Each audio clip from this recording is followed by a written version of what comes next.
আজি একে ব্লগটো মই একদম ৰাতিপুৱাৰ পৰাই আৰম্ভ কৰিছোঁ। এয়া ৰাতিপুৱাৰ ব্ৰেকফাষ্ট মোৰ।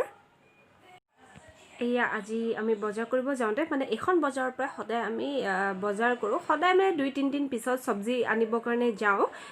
ইয়াৰ পৰাই যাওঁ। তো গতিকে মই ভাবিলোঁ আপোনালোকক দেখাই দিওঁ আমি বজাৰ ক'ৰ পৰানো কৰোঁ। এখন ডেইলি বজাৰ হয়, ডেইলি বহে। হাই গাইজ, মোৰ চেনেললৈ আপোনালোকক স্বাগতম জনাইছোঁ। আজি মই আপোনালোকৰ লগত চিকেনৰ ৰেচিপি এটা শ্বেয়াৰ কৰিছোঁ। বহুত টেষ্টি হয়। মই একদম মানে আগতেও খাইছোঁ আৰু আজিও টেষ্ট কৰি চাইছোঁ। বহুত টেষ্টি হয়। আপোনালোকে নিশ্চয় ট্ৰাই কৰিব। তেতিয়াহ'লে ব'লক আপোনালোকৰ লগত আগতে মই ৰেচিপিটো শ্বেয়াৰ কৰি লওঁ, পিছত আকৌ লগ পাইছোঁ। এয়া দেখিছেনে, চিকেনখিনি মই মানে আধা কেজি চিকেন লৈছিলোঁ। তাতে মই 3টা কেঁচা জলকীয়া ফালি দিছোঁ। এতিয়া আদা নহৰু পেষ্ট মই 2 চামুচ দি আৰু অকণমান দি দিছোঁ। দি পেলাই এতিয়া মই ইয়াতে বাকী ইনগ্ৰিডিয়েণ্টছখিনি দিম। মানে এয়া মই দিছোঁ দৈ মই দিছোঁ। এয়া দেখিছেনে, ডাঙৰ চামুচেৰে 3 চামুচ মই দৈ দিছোঁ। দৈ দিয়াৰ পিছত মই যিকণ বাতিটোত দৈ বাচি গৈছিল সেইকণ দৈ মই এতিয়া ইয়াতে ঢালি দিলোঁ। ঢালি দি পেলাই মই এইখিনি আৰু বাকী মছলাখিনি এতিয়া দিম, চাই থাকিব আপোনালোকে। এয়া দেখিছেনে, মই এতিয়া দিলোঁ ইয়াতে 2 চামুচ হালধি পাউডাৰ। এয়া দিছোঁ মই ধনিয়া পাউডাৰ 2 চামুচ আৰু জিৰা পাউডাৰ 2 চামুচ। এয়া দিছোঁ মই মিট মছলা পাউডাৰ 2 চামুচ আৰু গৰম মছলা গৰম মছলা 1 চামুচ দি দিছোঁ। দি জলকীয়া গুড়ি দিছোঁ। দি পেলাই এইখিনি মই ভালকৈ মেৰিনেট কৰি আধা ঘণ্টা থৈ দিছোঁ। বেছি থ'লে আৰু বেছি ভাল হয়। এতিয়া মই কেৰাহীত পিঁয়াজ, কেঁচা জলকীয়া আৰু কাজু ভাজি পেলাই মিক্সিত পিচি লৈছোঁ। সেইখিনি পেষ্ট বনাই লৈছোঁ। এয়া মই জালুক দিব পাহৰি গৈছিলোঁ। এয়া মই গোটা জালুক মেৰিনেট কৰি থোৱা মাংসখিনিত আকৌ মিক্স কৰি থৈ দিছোঁ। দি দিছোঁ মানে। এয়া তেল গৰম হোৱাত মই তাতে মেৰিনেট কৰি থোৱা মাংসখিনি দি দিছোঁ।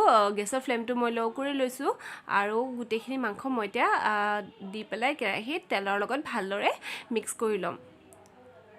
আপোনালোকে মাংসখিনি চেষ্টা কৰিব বেছি দেৰিলৈকে মেৰিনেট কৰি থ'বলৈ। মোৰ যিহেতু সময় কম আছিল, ৰাতি মই মানে সোনকালে ৰান্ধি আজৰি হ'ব লাগে, গতিকে মই আধা ঘণ্টা থ'লোঁ। তো বেছিকৈ থ'লে বহুত টেষ্টি লাগে। মানে আগদিনাখনো আপোনালোকে মেৰিনেট কৰি ধুনীয়াকৈ ফ্ৰিজত ভৰাই থ'ব পাৰে আৰু পিছদিনাখন বনাব পাৰে। তেনেকুৱা কৰিবও পাৰে, বহুত টেষ্টি হয়। তেতিয়া মছলাখিনি ভিতৰলৈ একদম সোমাই যায় মাংসখিনিৰ, খাই ভাল লাগে।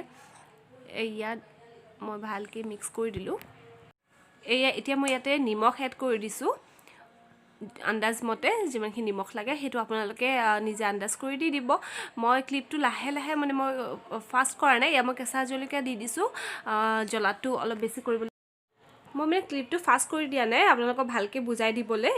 এতিয়া মই যে সেই কাজু আৰু পিঁয়াজ আৰু কেঁচা জলকীয়া ভাজি পেলাই তেলত অকণমান ভাজি পেলাই পেষ্ট বনাই লৈছিলোঁ মিক্সিত মাৰি কেনে, সেই পেষ্টটো এতিয়া হ'বৰ টাইমত মই দি লৈছোঁ। দি পেলাই এতিয়া এইখিনি মই ভালকৈ মাংস ভাজিলোঁ। এতিয়া চাওক মাংস ৰেডি মোৰ। কিমান টেষ্টি লাগিছে দেখাতে, বহুত টেষ্টি হৈছিল।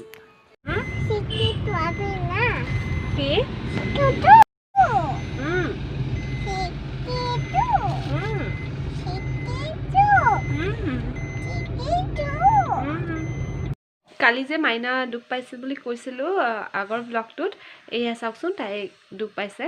দেখাই আছোঁ মই। মনো দেখাই দিয়া, ইয়াত পাইছিলা। চাওঁ মই দেখাই দিওঁ, চাওঁ হাতটো আঁতৰোৱা। এইয়া উটটো দেখিছেনে আপোনালোকে?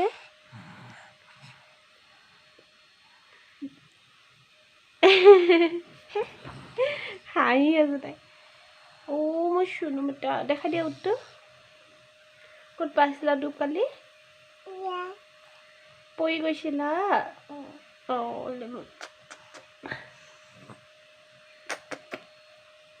মোক চুমু দিয়া, মোক দিয়া।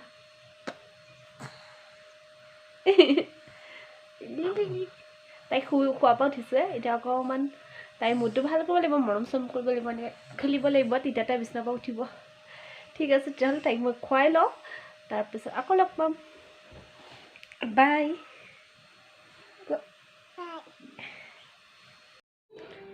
তেতিয়াহ'লে আজি ব্লগটো ইয়াতেই সমাপ্ত কৰোঁ। যদি মোৰ ভিডিঅ' চাই আপোনালোকৰ ভাল লাগে তেতিয়াহ'লে প্লিজ মোৰ চেনেলটো ছাবস্ক্ৰাইব কৰিব। মই বনোৱা ভিডিঅ' লাইক কৰিব আৰু শ্বেয়াৰ কৰিব।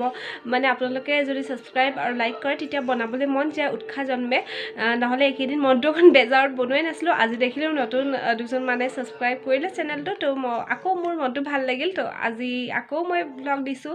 তেনেকৈ আপোনালোকে যদি সঁহাৰি জনায় তেতিয়া আগলৈ মই কণ্টিনিউ কৰিম। তো আজিলৈ বাই। মাইনা বাই কোৱা।